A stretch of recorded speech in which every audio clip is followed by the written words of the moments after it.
오늘 우리에게 주신 하나님의 말씀은 사무엘상 6장 1절에서부터 9절 말씀입니다.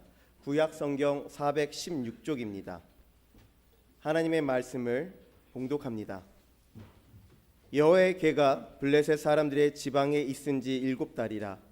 블레셋 사람들이 제사장들과 복술자들을 불러서 이르되 우리가 여호와의 궤를 어떻게 할까?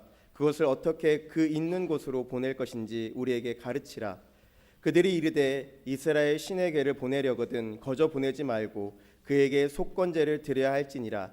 그리하면 병도 낫고 그의 손을 너희에게서 옮기지 아니하는 이유도 알리라 하니, 그들이 이르되 무엇으로 그에게 드릴 속건제를 삼을까 하니 이르되 블레셋 사람의 방백이 수요대로 금 독종 5과 금쥐 5마리라야 하리니 너희와 너희 통치자에게 내린 재앙이 같음이니라. 그러므로 너희는 너희의 독한 종기의 형상과 땅을 해롭게 하는 쥐의 형상을 만들어 이스라엘 신께 영광을 돌리라. 그가 혹 그의 손을 너희와 너희의 신들과 너희의 땅에서 가볍게 하실까 하노라. 애굽인과 바로가 그들의 마음을 완악하게 한 것 같이 어찌하여 너희가 너희 마음을 완악하게 하겠느냐. 그가 그들 중에 재앙을 내린 후에 그들이 백성을 가게 함으로 백성이 떠나지 아니하였느냐. 그러므로 새 수레를 하나 만들고 멍에를 메어 보지 아니한 전 나는 소 2마리를 끌어다가 소의 수레를 메우고 그 송아지들을 떼어 집으로 돌려보내고 여호와의 궤를 가져다가 수레에 싣고 속건제로 드릴 금으로 만든 물건들은 상자에 담아 궤 곁에 두고 그것을 보내어 가게 하고, 보고 있다가 만일 궤가 그 본 지역 길로 올라가서 벳세메스로 가면 이 큰 재앙은 그가 우리에게 내린 것이요 그렇지 아니하면 우리를 친 것이 그의 손이 아니요 우연히 당한 것인 줄 알리라 하니라. 아멘. 이 시간 가브리엘 찬양대에 찬양이 있은 후에 담임 목사님께서 법궤로 말씀. 하나님 감사합니다. 기도합니다. 좋으신 하나님, 귀한 주일 허락하시고 아버지께 예배하며 말씀 듣게 하시니 감사합니다. 우리 마음에 무겁고 얽매기 쉽고 걱정되는 모든 것을 내려놓게 해주시고 아버지 말씀을 통하여 하나님을 더 깊이 알아가는 귀한 시간 되게 도와주옵소서. 찬양 연주 받으시니 감사합니다. 한결같은 마음으로 충성하는 저들에게 하늘의 큰 은혜가 넘치도록 인도하여 주시옵소서. 오늘 또 이곳에 주의 성령이 우리와 함께 하실 줄로 믿사오며 예수님 이름으로 기도하옵나이다. 아멘. 할렐루야. 주의 크신 복이 여러분 가정에 넘치길 바랍니다. 지금 아직도 이스라엘의 가자 지구 팔레스틴과 전쟁이 마무리되지 않았지요. 그런데 BC 약 1050년 경에도 팔레스틴과 이스라엘이 전쟁이 붙었습니다. 그때 이스라엘이 자신 있게 에베네셀에 진을 치고 블레셋과 싸움을 나갔지만은 약 4,000명 가량이 전사하고 전쟁에 패했습니다. 이 전쟁의 실패의 원인이 무엇일까 고민하던 그들이 도저히 전쟁에 진 사실을 용납하지 못하고 어떻게 하면 저 블레셋 팔레스틴을 이길 수 있을까 고민하다가 실로에 있는 하나님의 법궤를 전장에 가지고 오자. 그러면 하나님의 법궤가 있으면은 하나님이 우리를 이기게 해 주실 것이다 라는 기대감을 가지고 사람을 보내서 실로에 있는 법궤를 엘리 제사장의 2 아들인 홈리와 비나스로 하여금 법궤를 가지고 오게 했습니다. 그래서 그 여호와의 언약궤가 이스라엘 전장 에베네셀에 도착했습니다. 그런데 그 군인들이 하나님의 언약궤가 도착하자 이제 막 사기가 올라서 고함을 치는 겁니다. 이제 우리는 블레셋을 이길 수 있다. 그렇게 한참 고함을 치고 사기가 충천해 있을 때에 블레셋 군인들이 그 소리를 듣고 도대체 갑자기 저 적군들이 왜 함성을 지르고 있나 해서 사태를 살펴봤더니 여호와의 언약궤가 전장에 왔다라는 겁니다. 그 사실을 알게 된 이 팔레스틴 사람들이 갑자기 기가 죽었습니다. 사기가 떨어졌습니다. 저 신은 애굽에서 이스라엘 백성 노예로 있을 때 광야를 지나서 여기까지 인도한 신이 아니냐. 그러니 이제 우리는 다 죽었구나 하는 한탄의 소리가 우리에게 화로다. 전날에는 이러한 일이 없었는데 누가 우리를 능하신 여호와의 손에서 건지리요 하고 낙심하고 있었습니다. 그러자 갑자기 이 블레셋 군대 장교들과 여러 사람들이 오기가 생기는 거예요.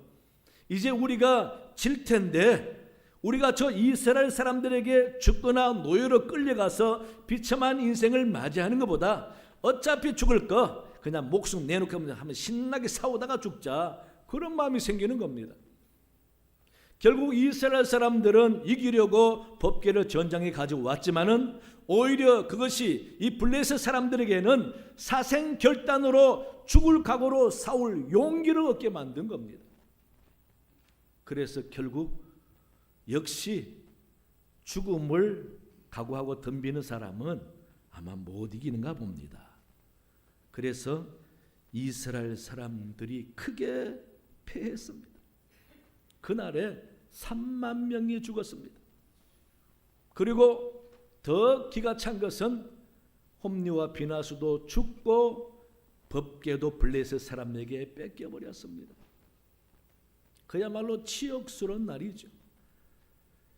이 블레셋 사람들이 의기양양해서 이기고 법궤를 빼앗았으니 얼마나 좋겠습니까? 그래서 이 사람들이 블레셋 5 도시 중에 하나인 아스돗에 와서 아스돗에 있는 다곤의 신전에다가 법궤를 그 신상 옆에 두었습니다.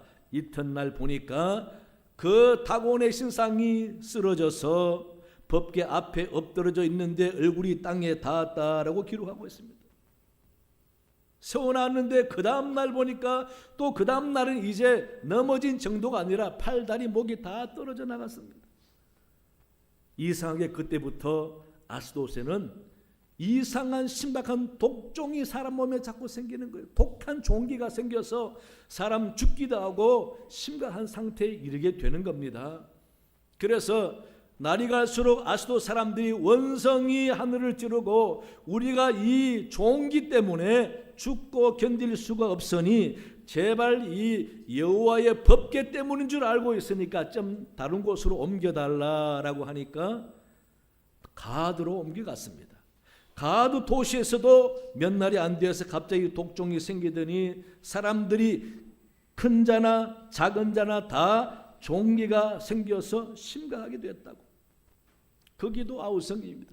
그래서 이번에는 에글론으로 옮겨갔습니다. 에글론으로 옮겨갔는데 그곳에서도 갑자기 종기가 생기더니 사람들이 죽어나기 시작합니다. 그 심각성을 사무엘상 5장 12절에 보면은 죽지 아니한 사람들은 독한 종기로 치심을 당해 성읍에 부르짖음이 하늘에 사무쳤더라 라고 기록하고 있습니다. 여호와의 언약궤가 블레셋 땅에 7달 동안 있을 동안에 이런 일이 벌어지니 이제 5 방백들이 의논해서 아무래도 저 여호와의 언약궤 때문이니 다시 이스라엘로 돌려보내자라고 의견을 모았습니다. 그 대신에 돌려보낼 때 한번 트릭을 한번 서자. 진짜 여호와의 언약궤 때문에 질병이 생긴 건지 아니면 우연히 생긴 건지 한번 알아볼 겸 계획적으로 옮겨 보내자 하고 새 수레에다가 언약궤를 싣고 거기에다 예물도 황금으로 만들어서 싣고 그리고 수레에다가 암소 2마리로 끌게 해서 이스라엘 땅 베스메스로 가게 한 것입니다.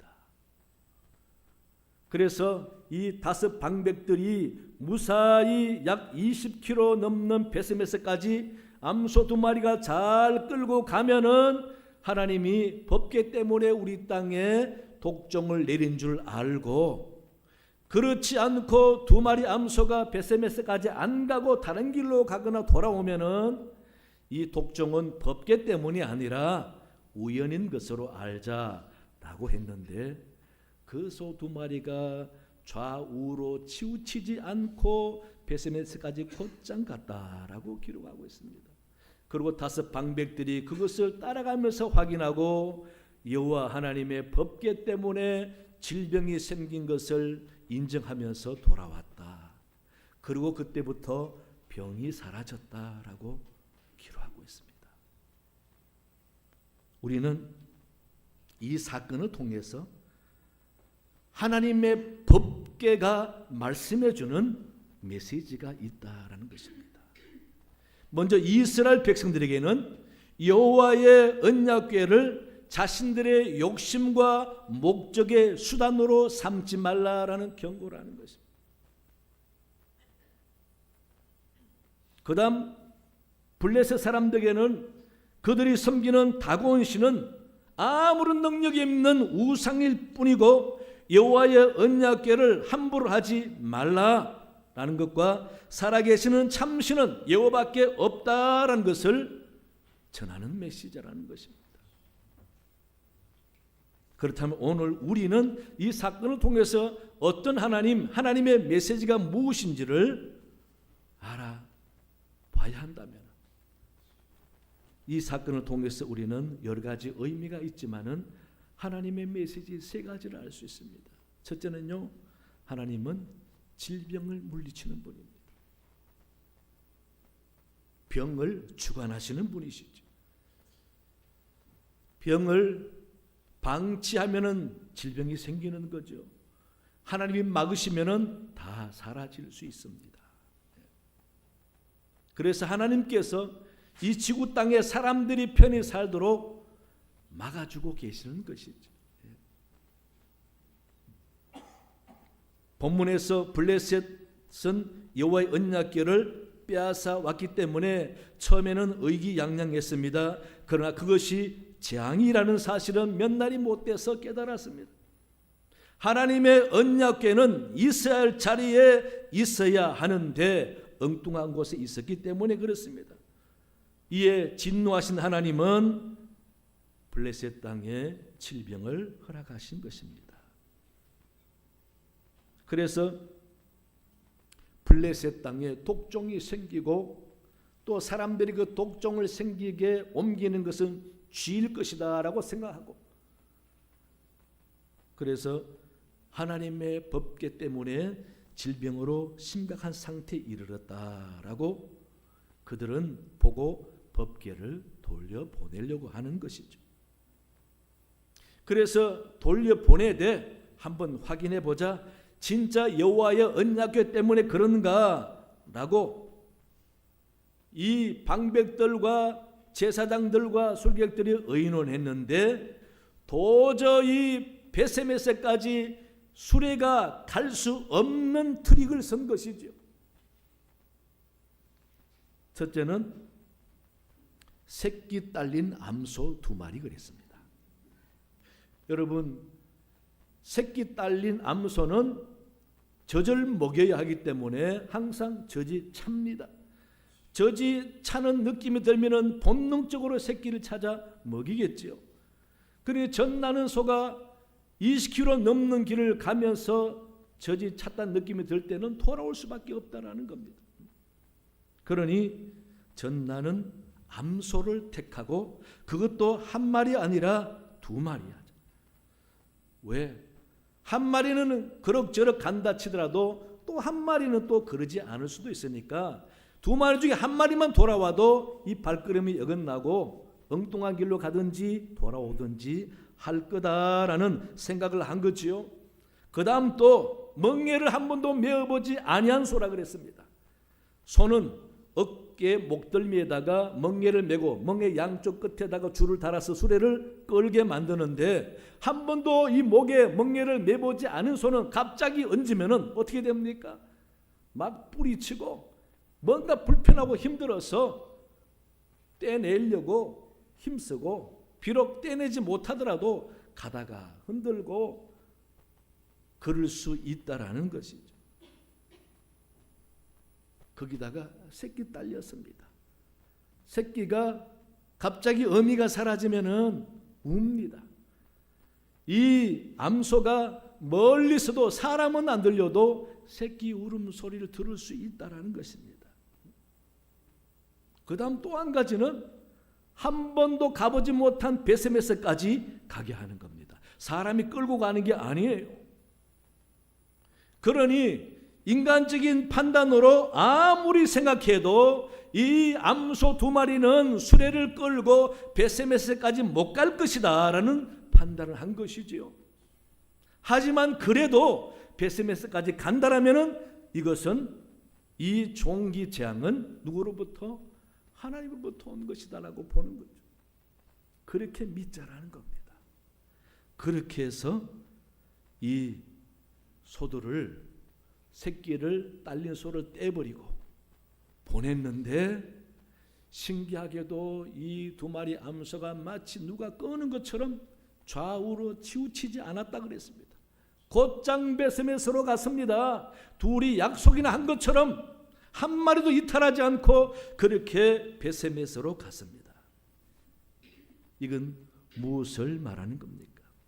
블레셋 땅에 임한 독종 재앙은 하나님의 언약궤 때문이다. 하나님이 진노하셔서 내린 것이다 라는 것을 명확하게 말해주는 거라는 겁니다. 그래서 대표 5명 방백들도 그것을 확인하고는 여호와 하나님이 우리에게 재앙을 내리신 것이구나 하고 인정하고 돌아왔습니다. 그로 그 다음부터는 독종이 사라졌습니다. 우리 사랑 교회 여러분, 오늘 본문에도 있지만은 돌려보내면은 여호와 하나님이 우리를 치료하실 것이다. 하나님은 치료하시는 분입니다. 예수님도 이 땅에 오셔서 질병으로 고통당하는 사람을 외면하지 아니하시고 다 고쳐주셨습니다.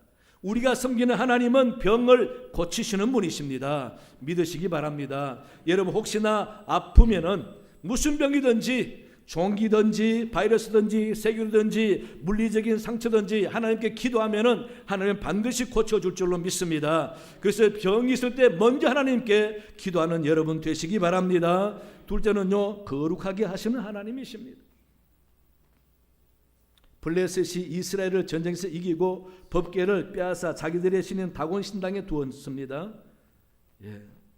이튿날부터 아스돗 지방에는 독종이 생기면서 재앙이 임했습니다. 그 원인이 무엇인지 그들은 충분히 알 수 있었습니다. 왜? 이스라엘 나라신 여호와의 법궤가 온 날부터 그런 일이 생기기 때문에 그렇습니다. 이는 분명히 법궤를 빼앗아 온 재앙이다라고 보는 것이죠. 왜 그렇습니까?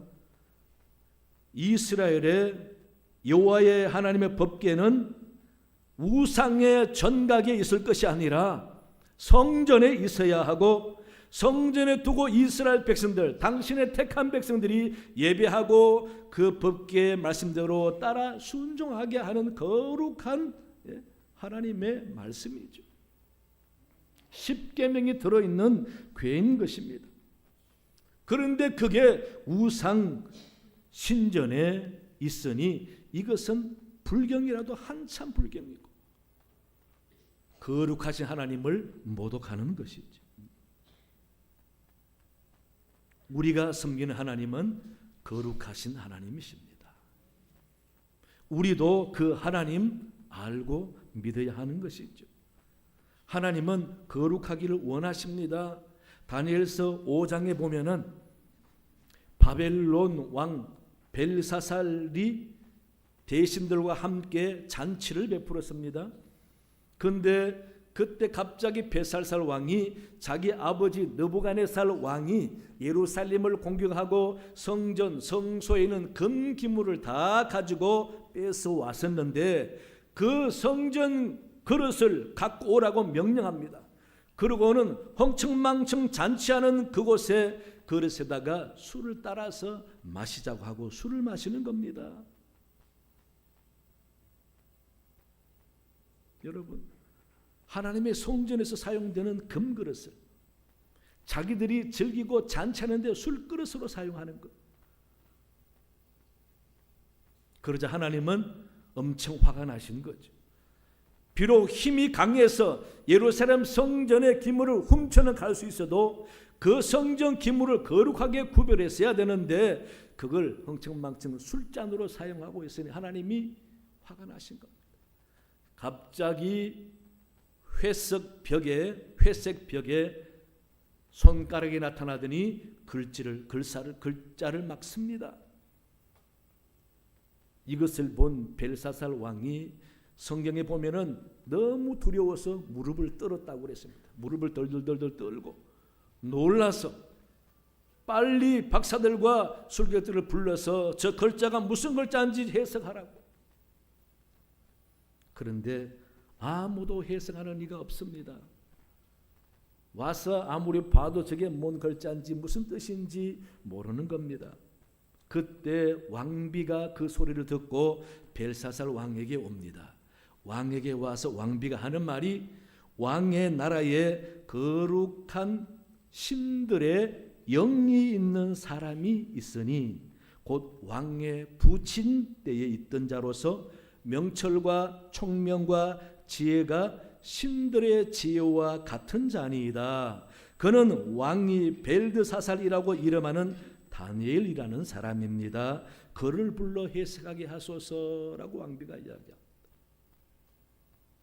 그러자 다니엘이 불려왔습니다. 그리고 그 글자를 다니엘이 읽었는데 그 내용이 바로 다니엘서 5장 25절에 메네 데겔 우바르시라고 읽습니다. 그러면서 26절에 해석을 해줍니다. 메네는 하나님이 이미 왕의 나라의 시대가 세어보니 그것을 끝나게 하셨다 하며, 데겔은 왕을 저울에 달아보니 부족함이 보였다 하며, 벨에서는 왕의 나라가 나뉘어서 메대와 바사 사람에게 준바되었다 하매니이다 라고 해석을 해줍니다. 그런데 그날 밤에 벨사살 왕은 죽임을 당했습니다. 그리고 그 후임 왕으로 다리오 왕이 되었습니다. 여러분, 여기서 우리가 무엇을 알 수 있습니까? 비록 적국에서 훔쳐온 성전의 기물이지만은 그것을 거룩하게 구별하지 않고 술잔으로 사용했기 때문에 하나님이 화가 나서 망하는 글자를 보여주신 것입니다. 결국 그는 그날 밤에 죽었습니다.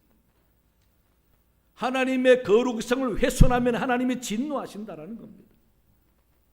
여러분, 하나님의 거룩성이 무엇입니까? 하나님의 것을 정말 두려운 마음으로 구별할 줄 아는 마음을 가져야 하는 것이지요. 하나님은 거룩하신 분이기 때문에 우리가 예배 드리는 겁니다. 예배, 하나님을 거룩하게 하는 행위입니다. 하나님과 관계되는 모든 것들 우리가 함부로 하면 안 됩니다. 함부로 생각하면 안 됩니다. 함부로 말을 하면 안 됩니다. 분명히 하나님의 진노를 살 수밖에 없는 거죠.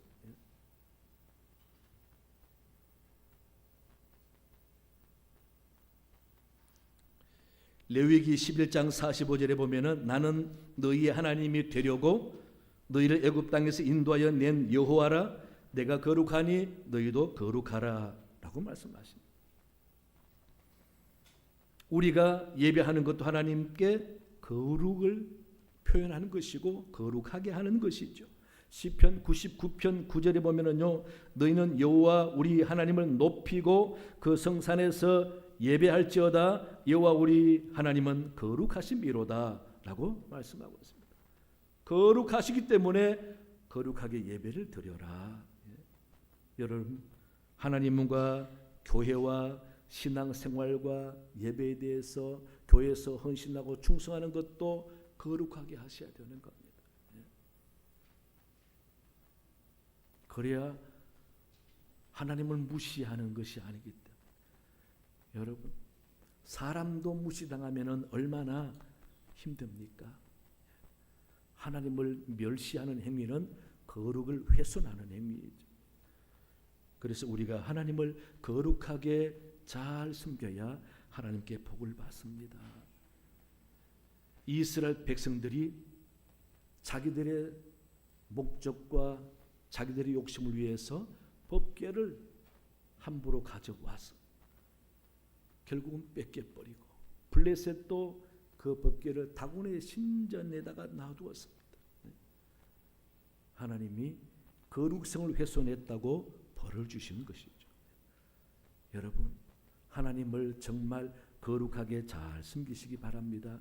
그래서 여러분 삶에 언제나 거룩하신 하나님께서 여러분에게 복을 주시는 복된 사람 되시기 바랍니다. 세 번째는요, 마음을 받으시는 하나님이시는 것을 볼 수 있습니다. 3절에서 블레셋 제사장이 말합니다. 그들이 이르되 이스라엘 신의 궤를 보내려거든 거저 보내지 말고 그에게 속건제를 드려야 할지니라. 그리하면 병도 낫고 그의 손을 너희에게서 옮기지 아니한 이유도 알리라. 쳐서 독종을 나게 한 이유도 알게 된다, 그 말입니다. 속건제는 하나님과의 관계를 회복하게 하고 거룩하게 하는 제사입니다. 무엇 때문에? 사람들이 하나님에게 죄나 허물이나 실수를 속건제로 드려서 정결케 하고 용서받고 하나님과의 거룩한 관계를 회복하게 하는 제사가 속건제입니다. 그러니 우리가 여호와의 법궤를 잘못 가지고 왔으니 용서해 달라 하는 마음으로 속건제를 드리고 또 속건 예물도 드려야 한다라고 말을 합니다. 속건 예물은 4절에서 보니까 금 독종 형상의 금으로 만든 금부치를 이 블레셋 5도시가 있으니까 5도시 숫자대로 5개를 만들고 또 이 독종 세균을 옮기는 것은 쥐라고 보기 때문에 쥐 모양의 금부치를 또 5개 만들어서 궤를 만들어 담아서 수레에 실어서 예물로 보내자라는 겁니다. 여러분, 하나님은 이들의 정성과 준비된 마음을 받으셨어요. 받으셨기 때문에 2마리 암소가 베스메스까지 가고 그 이후로 독종이 사라졌습니다. 비록 하나님이 원하는 방법이 아니지만은 그들은 율법을 모르는 이방 사람이라 나름대로 정성을 다해서 드리는 그 마음을 하나님은 받아주신 것입니다. 원래 하나님은 수레에다가 법궤를 싣고 옮기는 것을 원하지 않았습니다. 법궤를 운반할 때는 구별된 제사장들이 메고 운반하게 했던 것이죠. 이 일이 있고 난 다음에 약 20년 후에 다윗이 그 법궤를 다윗성으로 옮겨 오려고 블레셋이 한 것처럼 수레를 새로 만들었습니다. 그리고 소에다 끌게 하고 법궤를 싣고 옮겨가는 도중에 바퀴가 흔들하면서 법궤가 움직이자 따라오던 우사가 법궤를 안정시키려고 만졌다가 그 자리에서 적사해서 죽었습니다. 그 모습을 본 다윗이 겁이 나서 충격을 받고 법궤를 다윗성으로 못 옮기고 오벳에돔의 집에다가 메어 놨습니다. 다윗이 한 석 달 후에 보니까 오벳에돔이 법궤 때문에 복을 받았다. 그래서 기뻐한다 소리 듣고 기쁜 마음으로 이제는 그 법궤를 레위기에 있는 말씀대로 제사장들로 하여금 매게 하고 그래서 다윗성으로 옮길 때에 하나님이 기뻐하셨고 그것을 본 다윗도 너무 기뻐서 옷이 내리는 줄도 모르고 춤을 추었던 것이죠. 찬양했던 것이죠.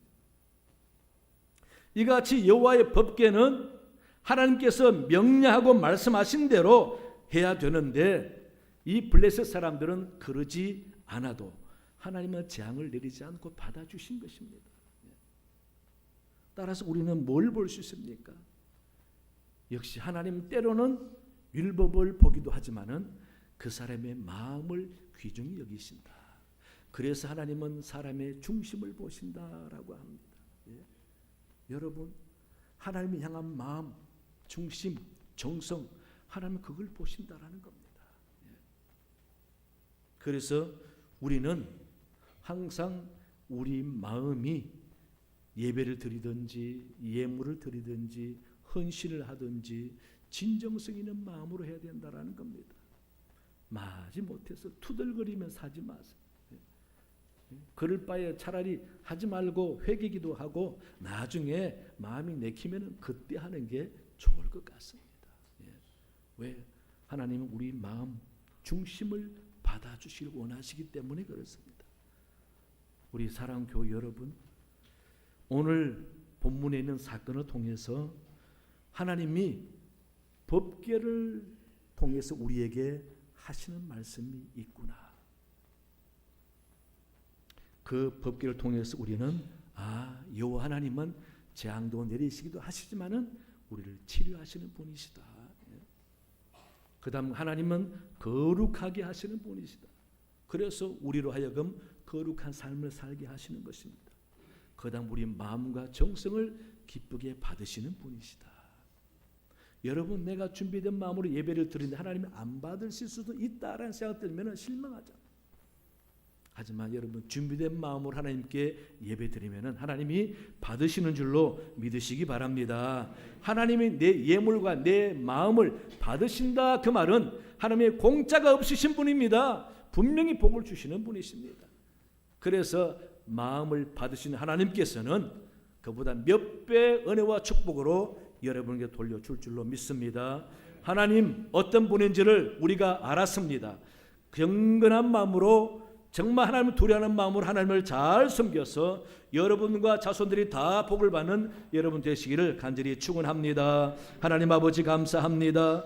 오늘 우리가 블레셋과의 싸움에서 법궤의 움직임을 통해서 하나님이 하시는 말씀을 우리가 들었습니다. 아버지, 하나님에 대해서 우리가 함부로 하지 않게 도와주옵소서. 여호와 하나님은 우리를 사랑하시고 치유하시고 은혜 주시는 분입니다. 그 하나님께 거룩한 마음을 드리고 정성을 다해서 하나님을 잘 섬김으로 복을 받는 저들이 다 되도록 도와주시옵소서. 감사하며 예수님 이름으로